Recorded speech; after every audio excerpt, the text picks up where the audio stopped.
Bonjour à tous et bienvenue en fait à ce webinaire sur la thématique de classification des équipements de la maintenance en ordre de criticité et la gestion des pièces de rechange. Du coup, on va attendre un petit peu afin que les gens ils viennent pour participer avec nous. Une minute et après on commencera notre présentation.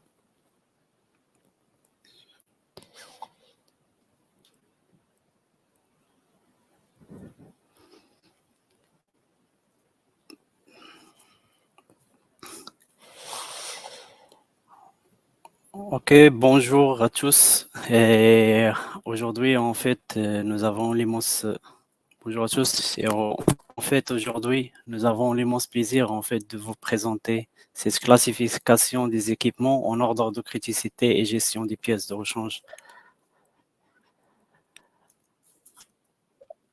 Euh, N'hésitez pas en fait si vous trouvez que au niveau de tout ce qui est technique, il y a des problèmes, n'hésitez pas de ne parvenir à en faire sur le chat. Ça va apparemment en fait que ça fonctionne correctement. Superbe.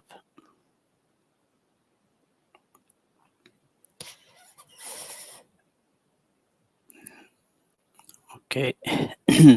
Donc ce thème de présentation, normalement, elle est organisée par la société Jefferson Wells et sur le thématique en fait de classification des équipements en l'ordre de criticité ainsi que la gestion des pièces de rechange. Donc, pour commencer directement notre travail, on doit suivre le plan de présentation que ça sera comme suite. Dans la première partie, on va commencer directement par la présentation, bien de faire des informations générales sur la démarche de travail, c'est-à-dire on va présenter juste une trame de travail afin qu'on va réussir tout simplement notre webinaire. Concernant la deuxième partie, on va voir une méthode qui s'appelle TDPC. C'est une méthode qui va nous servir et qui va nous permettre aussi de faire la classification des équipements par l'ordre de criticité. Et après, on va voir la troisième partie qui concerne tout ce qui est de préparation des pièces de rechange. Sur cette partie-là, normalement, on sera divisé par deux segments. Le premier segment il concerne directement de classification de PDR par famille. On va voir les familles qui sont attachées directement à tout ce qui est de pièces de rechange. Le deuxième segment aussi, on va voir une définition des systèmes de réapprovisionnement en fait qui seront directement associés à chaque famille des pièces de rechange. Et ensuite, on va voir le rôle du bureau de méthode en fait dans la gestion des pièces de rechange. Et à la fin, on va clôturer notre présentation tout simplement par une application sur un atelier virtuel. Donc, avant de commencer en fait la partie de la gestion de pièces de rechange et lorsqu'on est directement dans une industrie et devant un process qui contient beaucoup de systèmes avec différentes catégories, la première chose qu'on doit faire, c'est juste de faire classifier ces équipements-là. Et cette classification, il va nous servir tout simplement en fait de faciliter notre travail parce qu'on va maîtriser très bien des équipements qui sont tellement critiques et on va leur donner directement une priorité. Et cette priorité-là, ça reste optimable.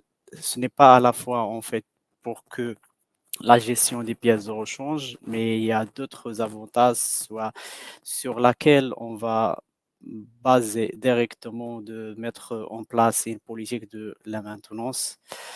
Donc, concernant la gestion des pièces, on va commencer directement de faire classifier ces équipements-là par la méthode des DPC. Cette méthode, elle va nous permettre de définir des catégories des équipements, soit en famille AA, ou bien en famille A, ou bien en famille B et C. Si toutes ces méthodes-là, c'est juste dans le but en fait de définir et prioriser des équipements critiques assurer les pièces de rechange pour les équipements en AA et A, et déterminer aussi les fréquences raisonnables pour le suivi de contrôle des équipements. Et à la fin, il va nous permettre aussi de donner une priorité en fait sur tout ce qui est de préparation des documents techniques, soit au niveau de plans de maintenance qui seront directement associés par la GMAO ou bien par SAP, ou bien soit au niveau en fait de préparer tout ce qui est des gammes opératoires ainsi que des checklists. Et les objectifs dans cette liste-là, ce qui nous concerne, c'est assurer les pièces de rechange en fait des équipements en AA et en A, puisque ce sont des équipements qui sont tellement critiques. Après, on va prendre ces équipements qui sont en classe AA et en A et on va diviser directement ces familles en trois parties.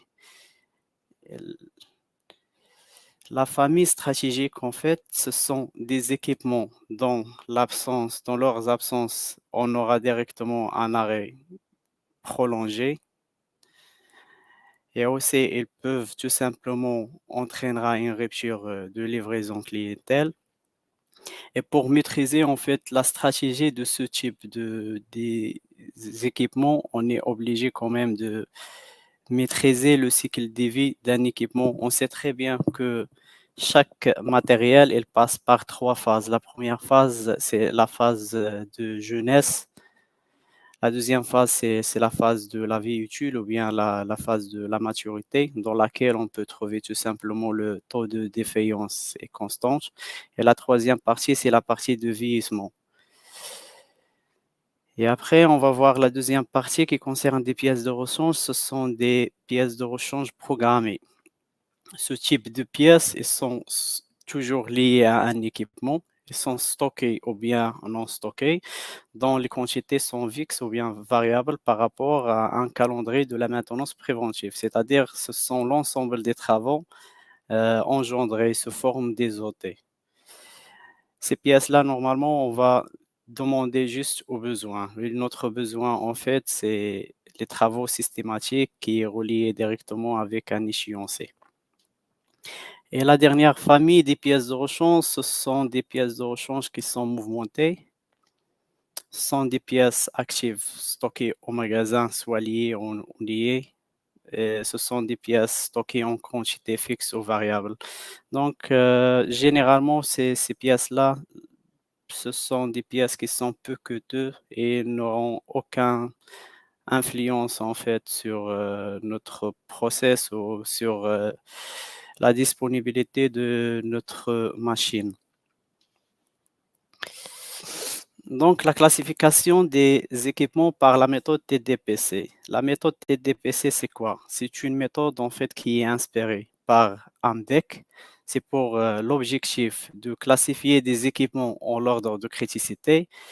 Et cette classification, il va permettre tout simplement à des gens de maintenance en fait d'intervenir sur un équipement avec une manière très sélective pour éviter tout le temps consacré sur tout le parc de la machine, pardon. Donc, et pour mettre en place de cette méthode-là, bah, la première chose qu'on doit faire tout simplement, c'est de construire une équipe. Et cette équipe, il faut qu'elle contienne des personnes avec différentes compétences, c'est-à-dire un groupe multidisciplinaire, dans le but juste de déterminer tout simplement les critères essentiels de cette méthode et qui sont comme suit. Le T normalement, c'est-à-dire le temps moyen de réparation. Le D, c'est le degré d'influence. Le P, c'est la probabilité de panne. Le C, c'est la criticité des équipements.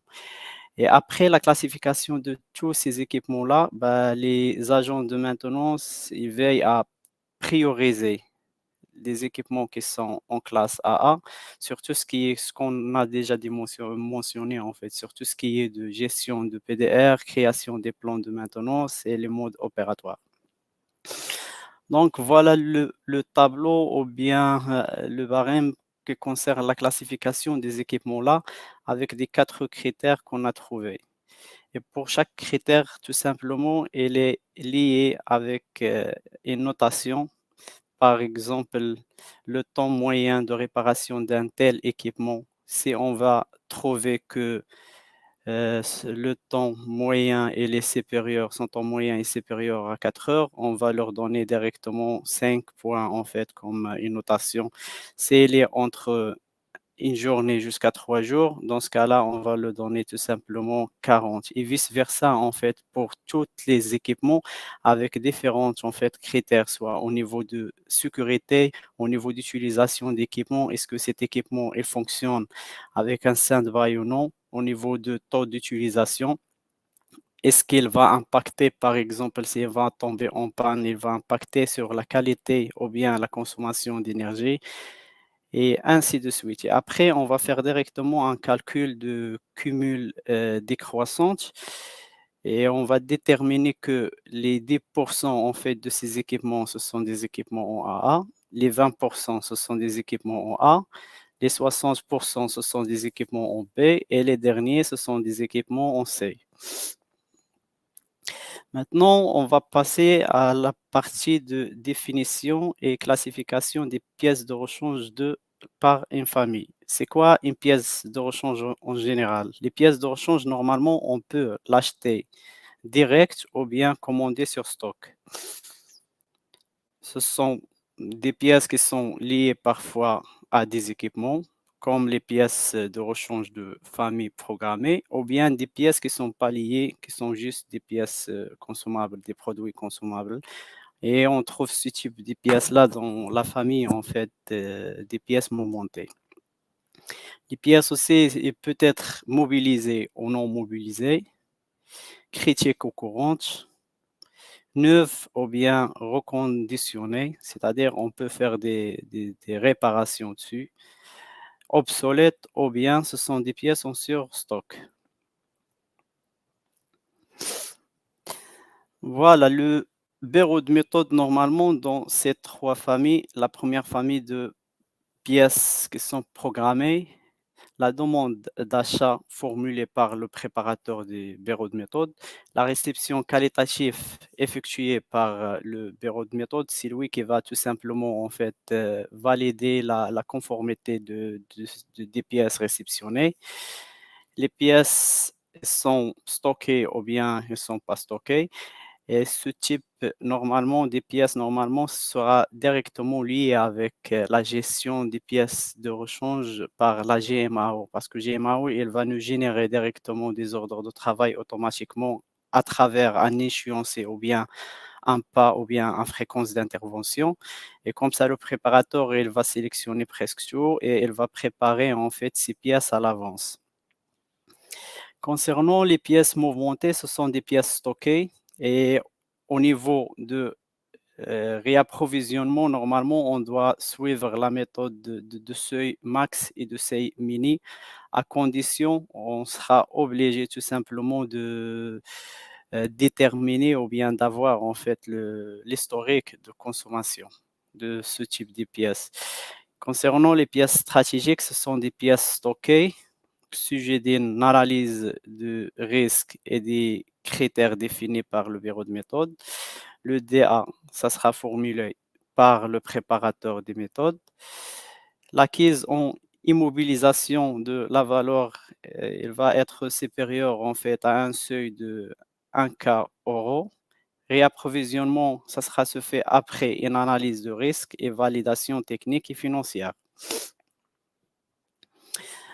Donc, pour chaque famille, on va voir maintenant de quel système de réapprovisionnement que ça sera compatible et convenable en fait pour assurer la disponibilité de ces pièces-là. Bah, concernant les pièces mouvementées, ce sont des pièces qui restent tout simplement gérées par un calendrier. Et cette méthode de réapprovisionnement, en fait, par rapport à une quantité économique, ça reste économique à des pièces qui sont mouvementées. Pourquoi? Parce que ce sont des pièces qui sont un peu coûteuses et dont la demande est stable. Et on sait très bien, en fait, pour passer chaque commande, il y a des dépenses au-dessus, soit lorsqu'on parle à combien de quantité on va commander. Dans ce cas-là, on aura beaucoup de coûts au niveau de possession parce que chaque quantité, on va le mettre directement dans un magasin. Il y a des coûts de possession au-dessus, soit au niveau de coûts de magasin, les gens qui travaillent. Est-ce qu'il y a un problème de dépréciation? Est-ce que ce sont des pièces obsolètes ou pas? Et ainsi de suite. Et pour éviter directement ce problème-là, on va utiliser une formule de Willis qui était pour juste optimiser en fait la valeur de stock dont QE, c'est la quantité économique, est égale à la racine de 2K fois CA divisé sur I fois CU, avec K, la consommation annuelle prévue, CA, c'est le coût de passation de commande au niveau des frais administratifs et informatiques, le C, c'est le coût unitaire de l'article et le E, c'est le taux de possession. Et après, on va déterminer directement la durée optimale entre deux commandes. Et on va s'exprimer en fait cette durée par la relation T est égale à QE divisé sur K fois 12.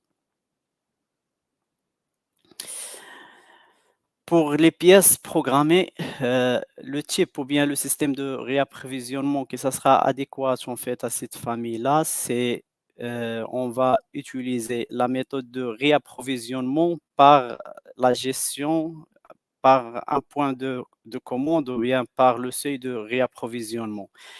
Et au fur et à mesure, on doit directement faire un calcul de tout ce qui est de stock de sécurité et le stock de couverture. Comme vous voyez ici, en fait, sur le schéma, normalement, on aura un stock maxi de notre pièce et après, on va le consommer. Et dès qu'on arrive à un point de déclenchement de réapprovisionnement, on va lancer directement notre commande.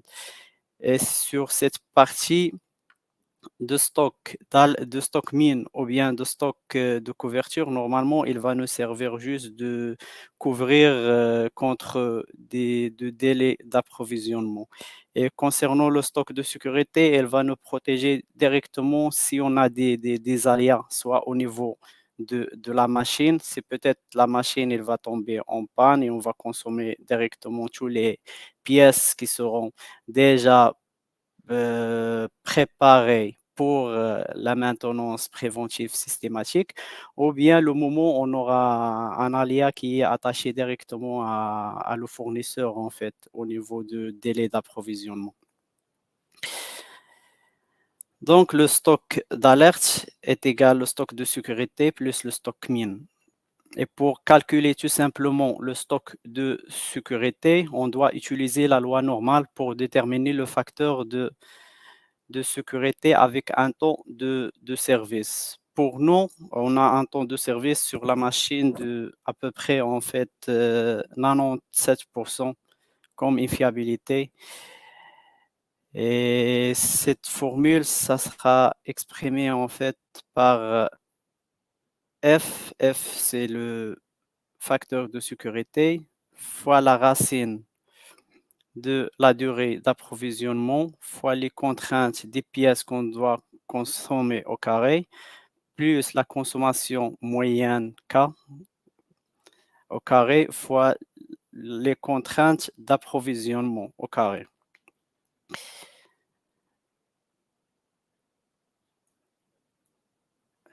Et si on revient ici juste sur le diapositive avant, normalement ici, c'est mentionné comme quoi on doit maîtriser justement en fait la consommation moyenne, soit la quantité, ça sera fixe ou bien variable. La date qui concerne en fait e-machine, elle est toujours variable parce qu'on va attacher directement notre machine avec un compteur de fonctionnement. C'est comme la voiture, il y a 2 kilométrages et une machine, il y a 10 heures de fonctionnement. Et du coup, la date qu'on doit toujours planifier, toujours on aura une variation. Par contre, la quantité fixe, on l'aura lorsqu'on a une machine fiable et on est sûr, on va être sûr en fait comme quoi on va pas consommer en fait les pièces durant la période de délai d'approvisionnement.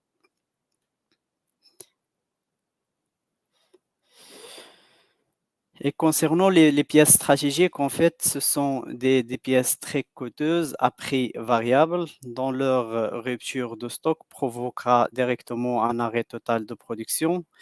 Ce type de pièces, normalement, on va les consommer à partir d'une casse imprévisible. Les commandes seront passées au mieux des conditions des marchés. Et au fur et à mesure, on sera obligé tout simplement de maîtriser le coût de gestion d'Intègre, de tout ce qui est de capital démobilisé, plus le coût de magasinage, ainsi des assurances et le risque de dépréciation. Et on doit maîtriser le délai de réapprovisionnement avec la nature de la loi de consommation liée au taux de défaillance. Ce type de famille, normalement, il va suivre un modèle poissonien dont la probabilité d'avoir X pièces consommées pendant le délai de réapprovisionnement est donnée par la relation. La probabilité de X est égale exponentielle moins de X lambda X sur X factoriel. Normalement, pour cette famille, les fiabilistes, en fait, c'est eux qui s'occupent de faire la gestion des pièces de rechange parce qu'ils maîtrisent à travers des données qui sont remontées via la GMAO. Ils vont déterminer directement le taux de défaillance et ce taux de défaillance, il va nous permettre directement de se positionner tout simplement sur de quelle phase d'équipement on est. Si par exemple le taux de défaillance est constant, dans ce cas-là, on peut dire tout simplement que l'équipement il va suivre directement une loi exponentielle. Et si elle est hors cette phase-là, dans ce cas-là, on va mettre en place en fait la loi des relations wibulaires en fait pour déterminer notre fiabilité d'équipement.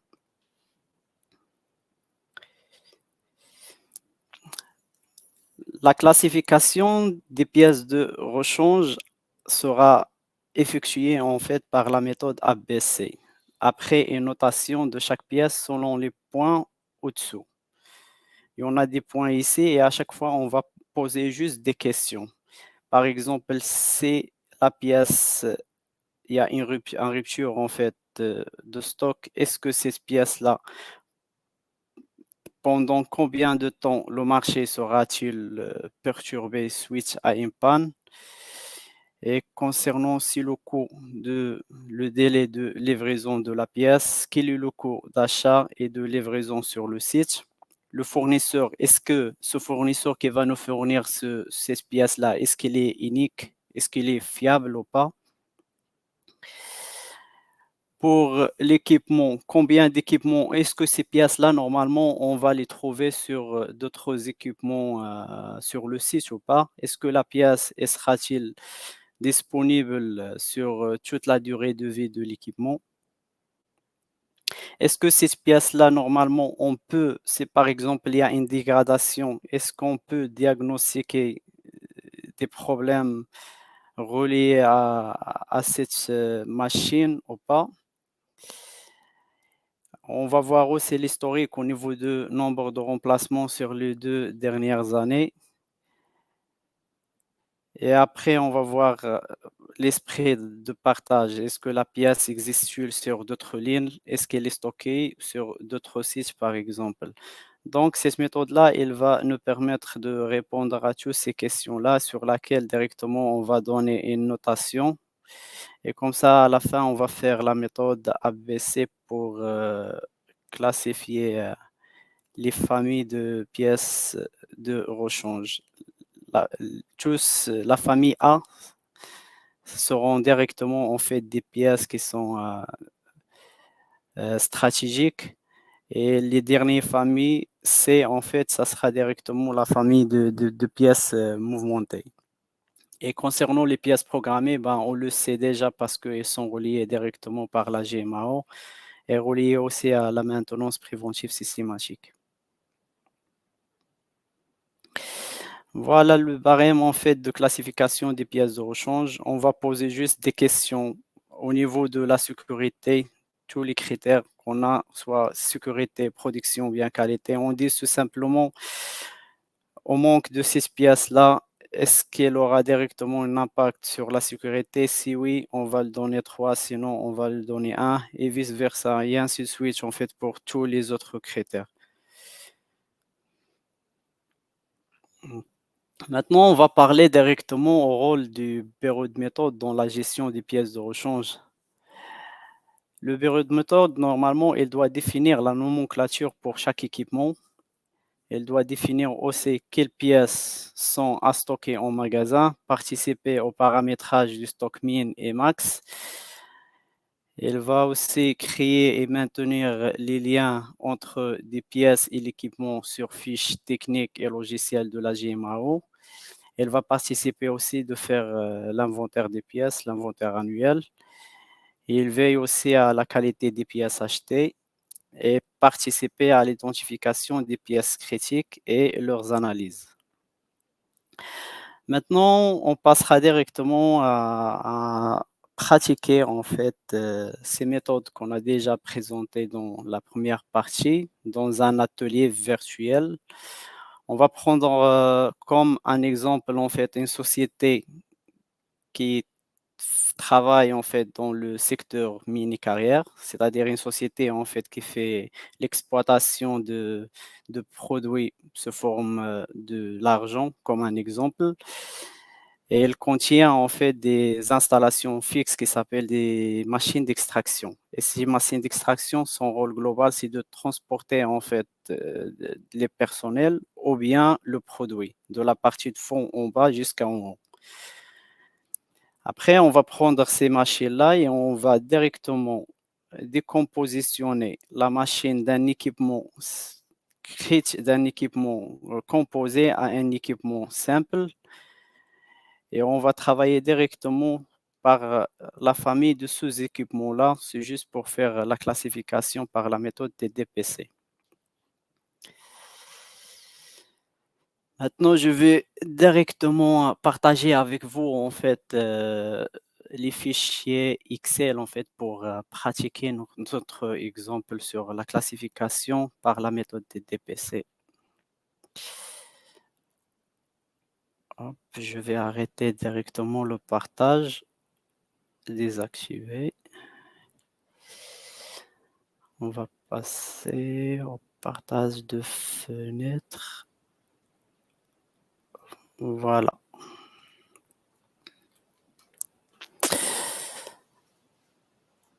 OK. Donc, pour faire le calcul en fait de premier critère qui s'appelle le temps de réparation, normalement, on est obligé de relever en fait tous les arrêts durant soit une année ou bien 2 années concernant tous les équipements ce qu'on a.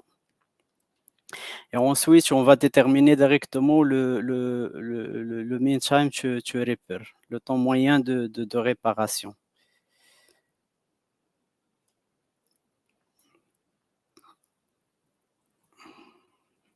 Donc, sur ce tableau-là, normalement, on a des dates avec date début et date fin comme de temps de réparation.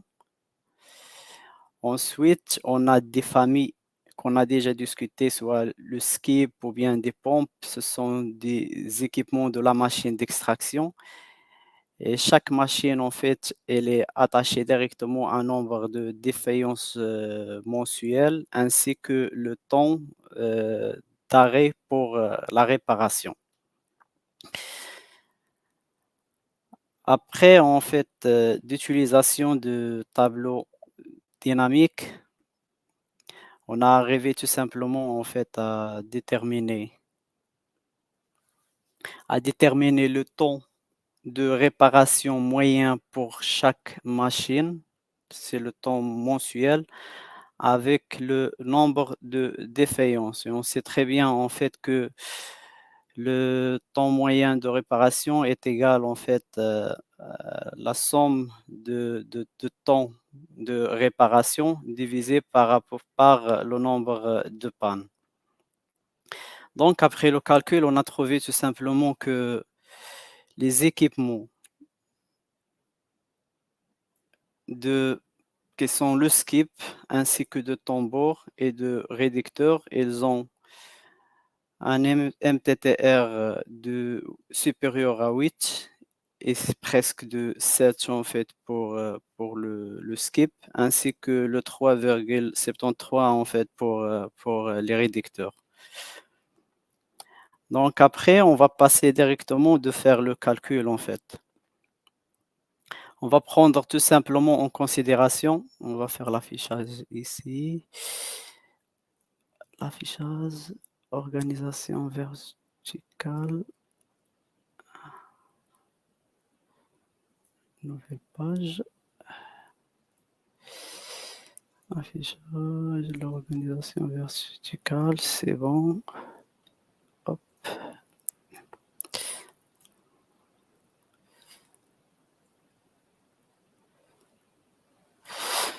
Par exemple, concernant le premier équipement qu'on a, c'est le tambour. Au niveau de MTTR, on a trouvé tout simplement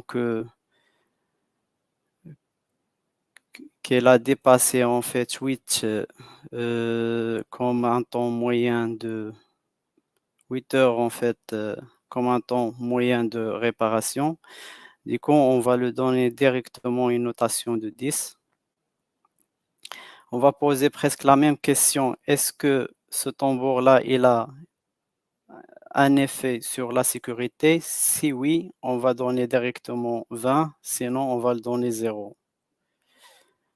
Et au niveau de la charge d'utilisation de cet équipement, on va poser la question, est-ce que cet équipement, il travaille en fait avec un stand-by ou bien sans stand-by?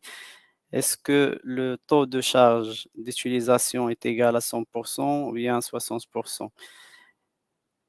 Et vice-versa. On va commencer en fait de poser la question pour tous les critères et comme ça, à la fin, on va faire directement le total pour chaque équipement et on va calculer directement le cumul décroissant, c'est le pourcentage. Et après, on va poser tout simplement la question, on va dire, voilà, les 10 premiers équipements, ce sont des équipements qui sont classés en AA, c'est-à-dire de 100 jusqu'en 90%, ce sont des équipements en fait de classe AA. Les équipements de classe A, ce sont des équipements de 20% plus 10, et de 30, c'est-à-dire jusqu'à 70. Ce sont des AA, AA, AA. Et si on trouve, par exemple, il y a un temps de cumul qui est à peu près, en fait, plus proche, en fait, que le pourcentage d'une famille, on va le forcer. Par exemple, ici, normalement, on doit s'arrêter juste sur 70%. Par contre, on a forcé cet équipement-là parce qu'il est plus proche un petit peu. Et ainsi de suite. Et à travers, en fait, cette classification-là, normalement, on doit faire d'autres parties, c'est qu'on prendra directement cet équipement et on va décomposer, en fait, toutes les pièces qu'il a d'une façon, avoir des pièces composées à des pièces qui sont très, très, très, très, très simples. Et pour chaque pièce, on doit poser tout simplement des questions qui concernent la méthode de classification des pièces de rechange. Et après, on va faire directement la méthode ABC pour savoir est-ce que ces pièces-là, ce sont des pièces qui sont stratégiques ou bien des pièces qui sont mouvementées.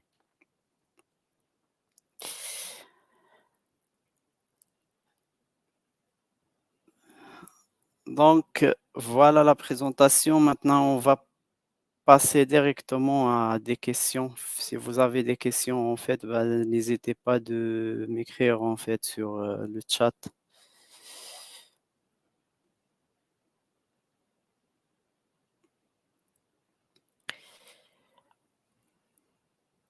Hop, bonjour. Si vous avez des questions, n'hésitez pas à poster les dernières.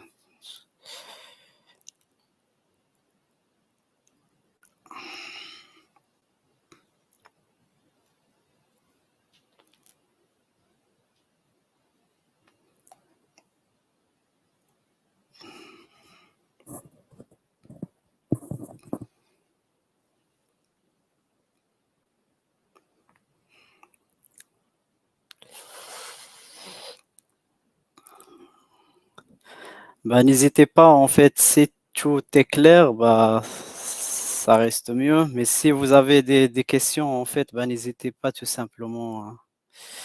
Bonjour, merci pour la présentation. Très bien. Juste, j'ai une question par rapport au temps de réparation MTTR, comment on peut le déterminer? Normalement, sur la présentation, on a vu en fait,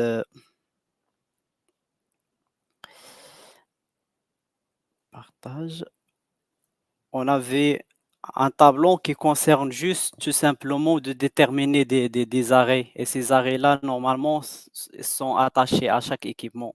Chaque équipement, on a des arrêts ou bien de temps de réparation avec le nombre de défaillances. Et on sait très bien que le mean time to repair est égal à la somme de temps de réparation divisé directement par le nombre de défaillances. Et après, on a utilisé tout simplement le tableau dynamique croisé.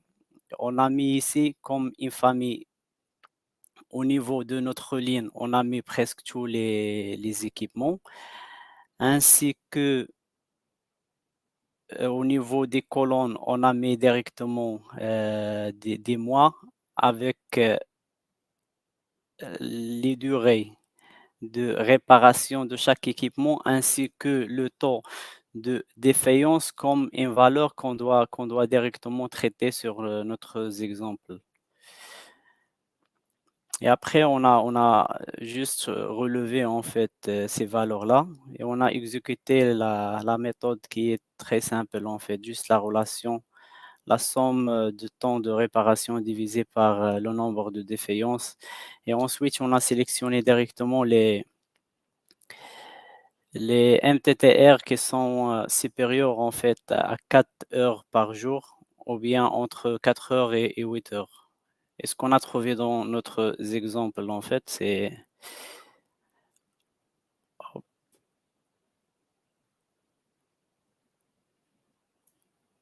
on va faire masquer.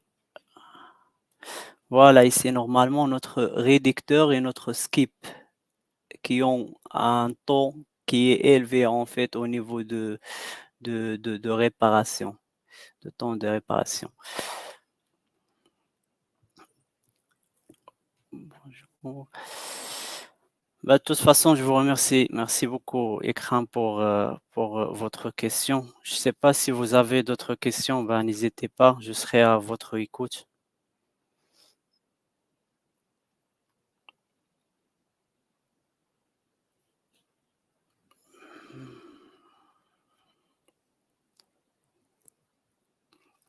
Oui, concernant la partie en fait de lorsqu'on va arriver directement de faire classification des équipements, on va arriver à l'instant de décortiquer notre équipement d'un élément complexe à un élément simple. Imaginez dans notre exemple, qu'est-ce qu'on a dit? Attendez, je vais juste revenir en arrière. Normalement, on doit commencer directement par les équipements qui sont critiques et à travers la méthode qu'on a utilisée, on a trouvé que le tambour ainsi que le skip, ce sont des équipements qui sont tellement critiques et pour passer maintenant de faire la classification des pièces de rechange, on doit juste poser les questions qu'on a déjà vues sur cette présentation-là. Donc, c'est ça les décisions qu'on va prendre tout simplement. On va dire la pièce, par exemple, au niveau de ton bord, se forme en fait d'un arbre. On va dire c'est cet arbre-là, normalement, il est en absence. Est-ce qu'il va influencer directement sur la sécurité ou pas? Si on va dire oui, on va donner directement une notation de 3. Sinon, on va le donner une notation de 1 et ainsi de suite. Pour chaque pièce de rechange, on va directement poser ces questions-là au niveau de tous les critères, soit au niveau de critères de sécurité, de production, la qualité, la disponibilité, le coût, le fournisseur pardon, et ainsi de suite. Et après, on va faire le calcul simple, on va faire juste calculer la somme de toutes les notations qu'on a déjà données et on va classifier des équipements soit en A, soit en B, soit en C. Et les équipements en A, ce sont des équipements qui sont stratégiques. Les équipements en C, ce sont des équipements en fait qui sont mouvementés. Et malheureusement, parce qu'on a un peu de temps qui est un petit peu serré, c'est pour cela on n'a pas pratiqué ce problème de classification des équipements, des pièces de rechange en fait, par cette méthode-là. Je vous ai déjà présenté juste la généralité et la méthode, comment on va le faire.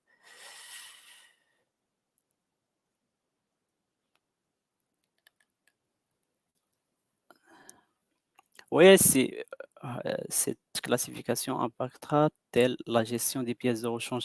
Oui, effectivement, cette classification normalement, il va influencer directement sur l'impact des pièces de rechange lorsqu'on parle directement au niveau de la classification de pièces de rechange et ce n'est pas la classification des pièces, des équipements qui sont critiques.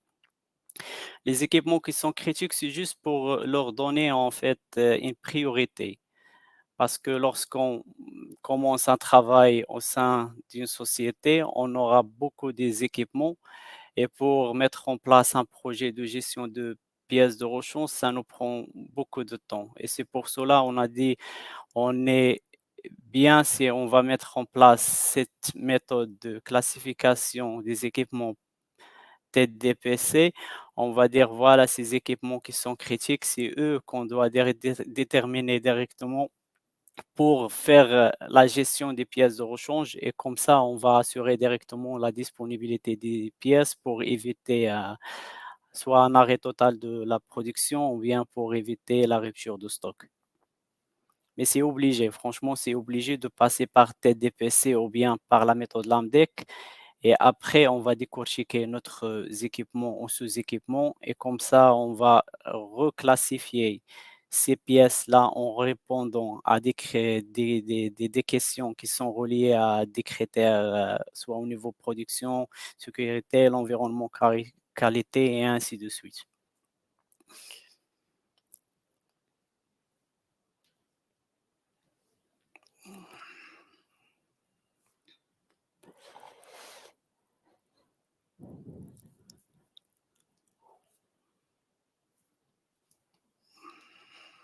Mmh.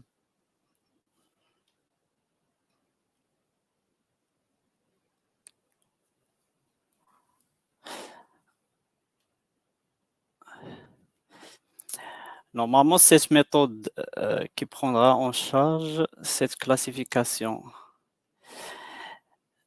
Cette classification, c'est le bureau de méthode, c'est lui qui va la mettre en place. Bah, par contre, il faut qu'il fasse une réunion pour, déterminer directement des gens qui vont travailler en fait, sur, ce projet-là pour, déterminer, comment dire? Ces critères-là et à chaque fois, il donne directement un score relié à un critère par, la pondération. C'est-à-dire, par exemple, moi, je voulais vous dire, voilà, pour, cet équipement, il faut que j'assure sa disponibilité et sa fonctionnement au niveau de la sécurité. Parce que si elle tombe directement en panne, bah, au niveau de sécurité, elle aura directement un impact ou bien une influence directe. Et dans ce cas-là, nous, on va donner directement en fait un pourcentage relié pour chaque équipement. Donc les gens de bureau de méthode ainsi que les personnels qui sont expérimentés, soit les gens qui travaillent en maintenance ou bien en process, c'est eux qui vont prendre en considération, en fait, cette méthode pour la mettre en place.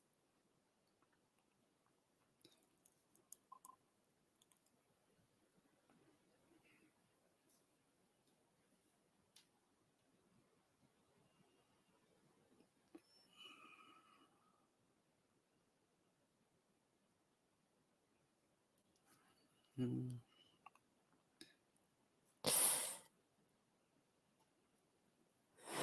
Merci, merci à vous aussi. Bah, de toute façon, en fait, si vous avez pas des questions, bah, j'espère que cette présentation reste enrichissante pour vous. et nous espérons en fait de refaire d'autres présentations à la prochaine.